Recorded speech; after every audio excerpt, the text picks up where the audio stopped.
Morning, folks. Welcome back to the channel.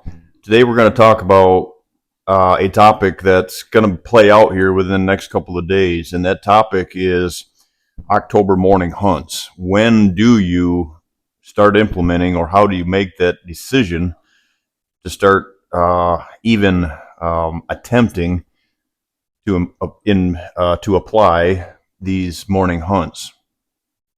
It's a big decision. I try to educate folks and try to help folks understand just how important it is. I think a lot of folks kind of put that, morning hunt to just getting out in the woods, first of the season, being able to be, like we always say, right, 20 foot closer to the Lord, and I'm all for it. But guys, these cold fronts that come in October probably on average have been the cause of more big deer falling than any other time of the year, and including the pre-rut and the rut. So that's how important these it is to put the focus on these October morning hunts when the time is right. So if you're a follower of the channel, it won't take you very long to know that I don't promote October mornings at all, right? So, and the reason I do that is I want that focus not only for myself, but for my viewers and my followers, my clients. I want that focus to be so far back in the back of your mind that it's not a forefront focus. Because, like I said, sadly, too often what I find is folks are doing that first of the season, first day here in Kentucky, let's say the September, first weekend of September opener, and everybody is in the woods, and October 1st rolls around in the Midwest and up north, a lot of southern states as well, and everybody's in the woods. So it's that initial pressure that we always talk about, right, that you start, that you can't stop, whether you're in a high pressure state or not. So that's kind of the thought process around October mornings, and why I put so much emphasis elsewhere. So when do we, like we said, right, when do we start implementing this strategy? And that is a cold front. So I've had this question, guys. We're going to break this into about three pieces here, if you will. I've had the question and concern, I guess you could say, from a lot of people around the country, followers, viewers, clients. I'm often asked, what do you mean by that cold front, right? So I think when you say cold front, I think a lot of folks just think, it's big weather, bad weather related. And the reason I say that is I get a lot of folks in the South, especially that say from Kentucky South. I get a lot of folks that'll say to me, well, we don't get bad weather. We don't get the cold. We don't get these big fronts. Well, you do. And that's why I'm going to take a minute to explain this. It's not so much nasty weather. Does nasty weather affect deer movement? Absolutely. But, the backside of a storm, if you have some warning of a storm coming in, the temperatures start dropping before, them big nasty cold fronts really are something to hunt and watch, right? Especially when they fall in October, which hardly ever happens. But I mean, these November, December, time periods when the big storms come in.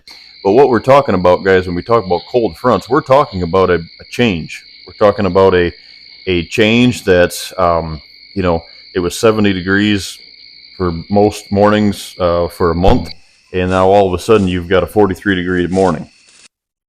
And that's a huge drop in just temperature alone.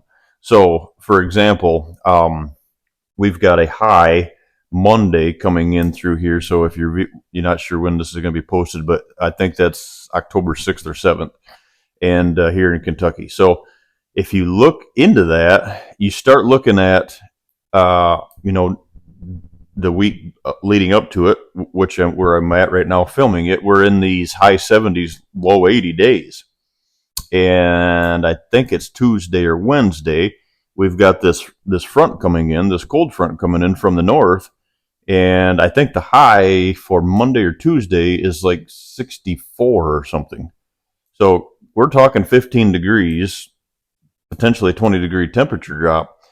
And that is when you start thinking about the possibility to start implementing these morning hunts. So there's two pieces to this. So we're going to break this down even further. So the first spot we're going to talk about is the animal itself, right? What, whether you want to use that target word or not, what deer are you focusing your attention on, or multiple deer if you're hunting, multiple farms, or you just get lucky and you've got multiple bucks that you're targeting on one farm.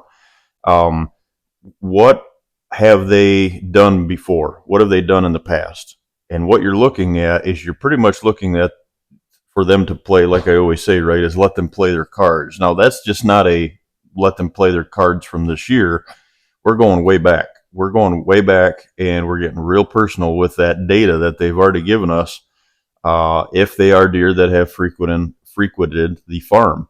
So there's a couple hurdles to that, right? One, what if you don't have a deer that maybe it's the first year of the farm?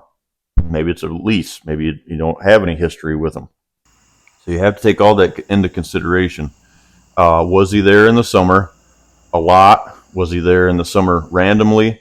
Has he been there about once a week? All that information is so crucial right now, because if all of those things that I just touched on, if the answer to those are yes in any form, hopefully he wasn't there every day in the summer, because those are the ones that worry me.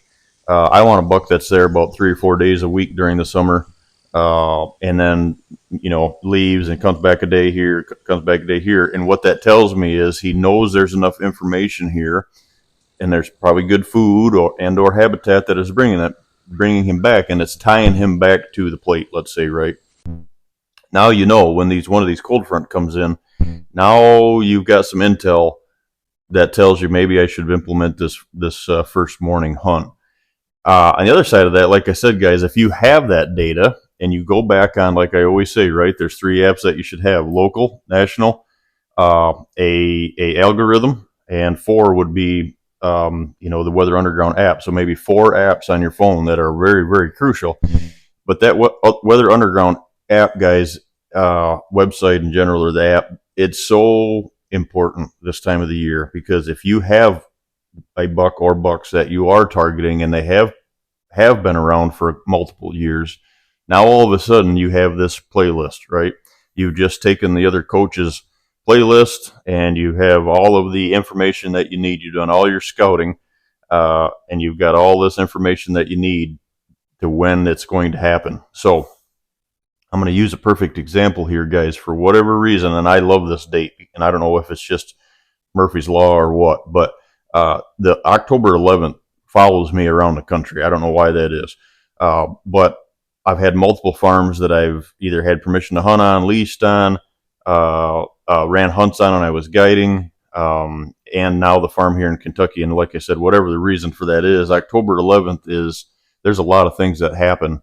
Last year we got lucky, and to be honest with you, the October 11th was the first cold front, and that's the first morning that I drew back on busts that you see behind me here, that I ended up killing with my rifle. That buck, I drew back on him, and I had an Illuminoc on, trying to be cute, and I've shot him in the past, and I drew back, and that Illuminoc popped off the string. Stayed on the arrow, but it popped off the string, and I had to let up, and that arrow was stuck back on the string down by where your silencer would be. It got jammed in there, and I had to hold that bow for about 3 minutes, 2 or 3 minutes, whatever it was.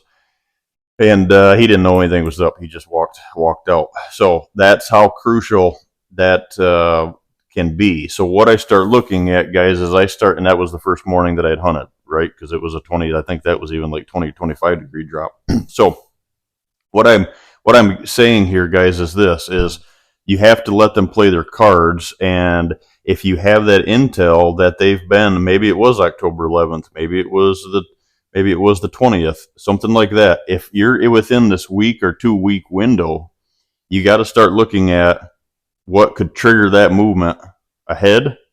And obviously there's probably multiple situations from, let's just use the 20th on, or you start creeping up on the Halloween here in Kentucky, Midwest, up north, advanced at a month if you're down south. You start looking at that Thanksgiving time, you're really going to start having more of these cold fronts come in, weather or temperature drops, right, that move in that spark this. So is it a day ahead of it normal? Is it a week ahead of normal? Is it on the same day as normal? That's to be determined, and that's our chore to look ahead and figure that out. The next determination, guys, is this. The last piece of this puzzle is this. What I always encourage folks to look at is how long of a lifespan does this cold front have, right? If you're looking at a day, let's say the averages have been high 70s, low 80s, and all of a sudden you get a high of a 64-degree day and it's a 43 degree temperature morning, right? And then the next day or the next afternoon, let's say it's back up into 80. You really have to look at, okay, is it going to be powerful enough to make that happen? Because once I implement that first morning hunt, it might be 2 weeks before I can do that again safely. I like them ones that are a couple days long, which we have coming. Here in central Kentucky, it looks like it's about a 3-day window. And that's enough to keep things moving and keep those opportunities, arising. So do I hunt every morning on that 3-day cold front? Probably not. So what stand do you select, right? So you always hear these terms, rut stands. Am I going into your best rut stand? No, unless, and we're going to touch on that here in a second, but unless it's a bulletproof access stand, right? And I've got some of those guys. I find those for clients around the country. I've had a lot of those when I was guiding that are great in a rut and they're easy to get into. But what you'll find is a lot of times, just because of the way road frontage is and the way deer like to stay away from major road frontages or pressure or houses or whatever, sometimes these good areas, right, unpressured areas, are back in. So I always encourage folks to look at that. How strong is that cold front? Did it take did it take a 2 to 5% chance, which are most early morning hunt opportunities? And did it slide it into 50? Then you start wondering, okay, how far back do I push? Or is it cold enough and long-term enough that it's going to slide that hunt into that 80% category? And you've heard me talk about that before, guys. It sounds crazy, right? But it's not unrealistic. When I go to hunt, I don't hunt.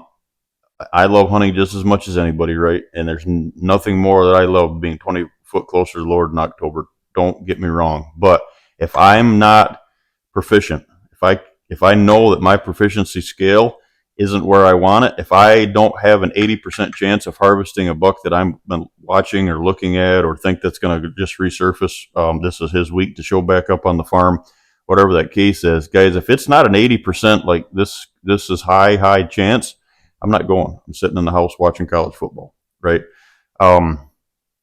You've heard me say that in the past, and it's so true. So take that one to heart, guys. Put all the pieces of the puzzle together, and like I've always told everybody, I have never once said, absolutely do not hunt mornings in October. I just put the emphasis away from it for that reason, is I'd like to have folks being able to have that on reserve, so when stuff like this happens, it's go time. The one thing I want everybody to look at is, some people know this, some people don't.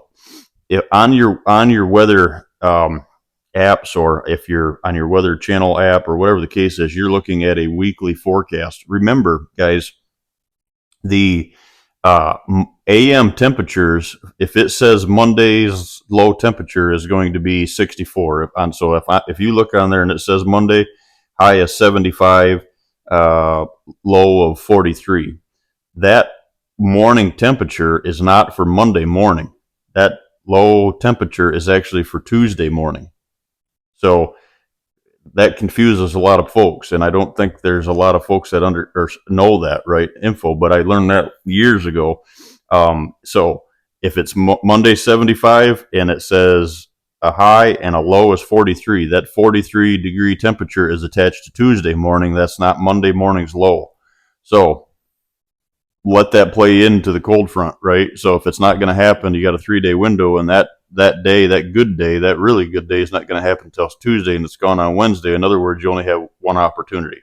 So if it says 43, 43, 43 across all 3 days, Monday, Tuesday, Wednesday, I'm probably playing that card. If you have the intel and the information, the back history on something that's already sold itself, go in there and make it happen. And if not, then you haven't totally blown the situation out. Pull out of there again. You'll know real quick on the intensity of that hunt. If it just wasn't like, wow, that was the hunt.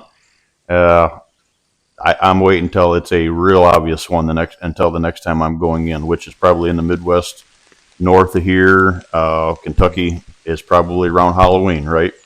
Weather dependent. Down south, like I said, guys, advanced that a month. You're probably creeping up on that, mid November, late November, something like that. So, hope this one helps, guys. It's a really, really crucial time of the season.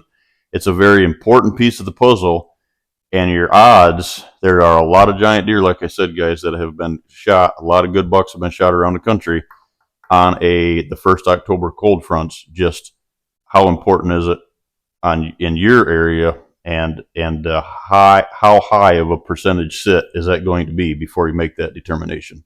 Thanks, guys.